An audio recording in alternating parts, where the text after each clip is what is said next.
Século XII. Idade Média. Idade das Trevas.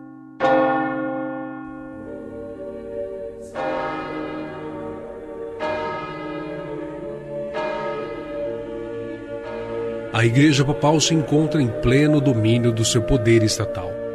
O cristianismo romano se tornara a religião oficial de todo o Império. Os deuses pagãos e seus templos foram abolidos. Hoje, o que restam deles são apenas ruínas. O paganismo foi definitivamente abolido, porém a sua essência havia se infiltrado de modo sutil no seio da Igreja.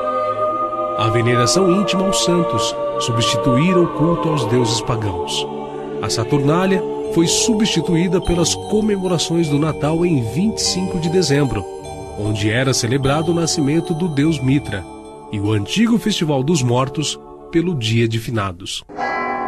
Dedicaram os altares pagãos aos heróis cristãos, adaptaram no ritual da igreja o incenso, as imagens e esculturas, as velas, as flores, as procissões, as vestes, os hinos e orações repetitivas com os quais satisfaziam os povos em cultos antigos.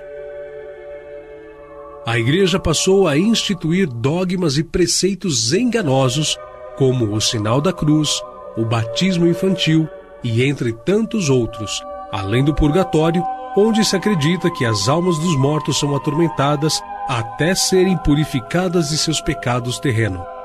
O tempo que uma alma passava no purgatório era limitado pela venda de indulgências, as quais eram uma espécie de passaporte para o paraíso, e envolvia vastas somas de dinheiro aos cofres da igreja. Nome do falecido parentesco? Henrique Luther. Avô. Reze um Pai Nosso a cada degrau. Quando alcançar o último degrau, Henrique Luther estará livre do purgatório e entrará no paraíso. Nome do falecido parentesco? Wolfram senhor. Reze um Pai Nosso a cada degrau. Quando alcançar o último degrau, Wolfram estará livre do purgatório e entrará no paraíso.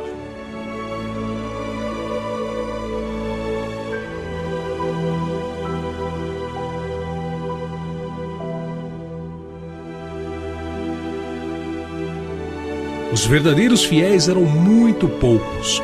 Perdeu-se de vista o brilho da luz do Evangelho, mas multiplicaram-se as formas de religião, e o povo foi sobrecarregado de severas exigências. Todos os que resistissem ou fossem contrários aos dogmas da Igreja Papal eram considerados hereges e entregues às autoridades do Estado para que fossem punidos. As penas variavam desde o confisco de bens e perda de liberdade até a pena de morte, muitas vezes na fogueira, método que se tornou famoso, embora existissem outras formas de aplicar a pena. E estava então instituída a Inquisição Católica.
Por entre as trevas que baixaram a terra durante o longo período da supremacia papal, a luz da verdade não poderia ficar inteiramente extinta. Em cada época, houve testemunhas de Deus, homens que acalentavam fé em Cristo como único mediador entre Deus e o homem, que mantinham a Sagrada Escritura do Novo Testamento como a única regra de vida. Muitos deles se separaram da cristandade oficial para procurar uma forma de cristianismo mais puro e apegado à simplicidade do Evangelho. Já vimos o alto preço que deviam pagar muitos deles por causa da sua fidelidade à palavra de Deus. O caminho da fé foi regado com o sangue do seu martírio. Nos vales alpinos do norte da Itália e no sul da Suíça, prosperaram por vários séculos um grupo de cristãos de características singularmente especiais, a quem a história designou com o nome de valdenses. Os valdenses foram os primeiros dentre os povos da Europa a obter a tradução das Sagradas Escrituras. Centenas de anos antes da Reforma, possuíam a Bíblia em manuscrito na língua materna. Tinham a verdade incontaminada, e isto os tornava objeto especial do ódio e perseguição. Declaravam ser a Igreja de Roma a Babilônia apóstata do Apocalipse, e com perigo de vida, erguiam-se para resistir às suas corrupções. Durante séculos de trevas e apostasia, houve alguns dentre os valdenses que negavam a supremacia de Roma, rejeitavam o culto às imagens como idolatria e recusavam-se a participar das missas e dos dogmas e ensinamentos da Igreja apóstata. Sob as mais atrozes tempestades da oposição, conservaram a fé.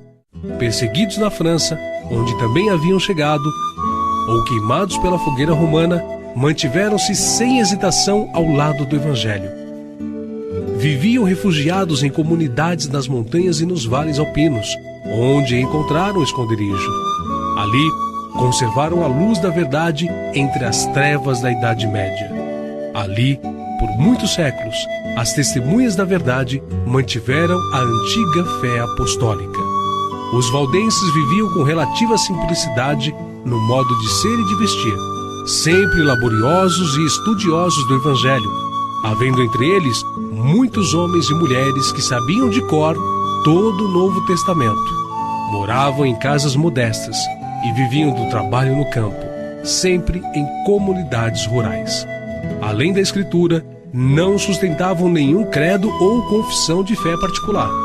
Apesar disso, conseguiram conservar quase intactas a sua fé e as suas práticas ao longo de vários séculos, o qual prova de passagem que o melhor remédio contra a heresia e o engano é a espiritualidade apoiada em uma profunda fidelidade e apego ao Evangelho.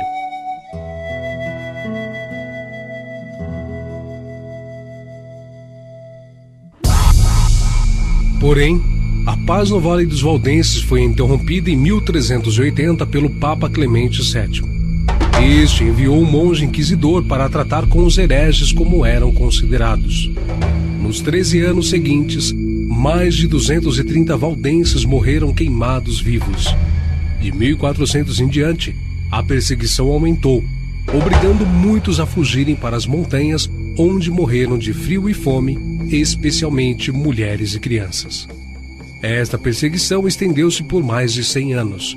A Inquisição matou, queimou, afogou, esfolou, torturou e fez muito mais para destruir os valdenses. Opressos pela prolongada perseguição, alguns comprometeram sua fé, cedendo pouco a pouco em seus princípios distintivos, enquanto outros sustentavam firme a verdade e pagaram o preço com suas próprias vidas.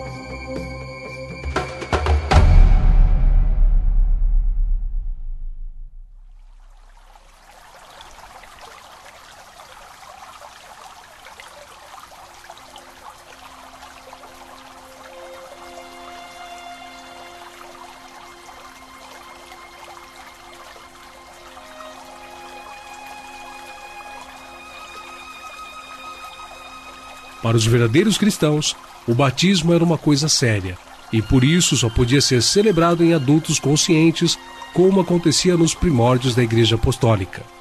Os grupos e movimentos que rejeitavam o batismo das crianças foram chamados de anabatistas.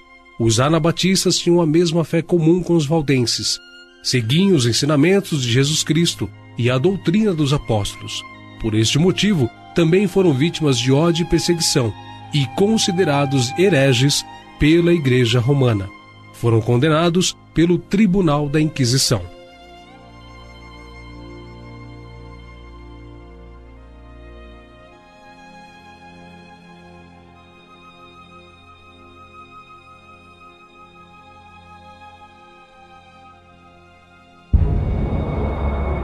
Os anabatistas eram perseguidos e caçados de um povoado a outro. Nunca sabiam quando teriam que sofrer a perda de seus bens outra vez. Nunca sabiam quando teriam que levantar-se na noite para fugir com as poucas coisas que poderiam levar na mão.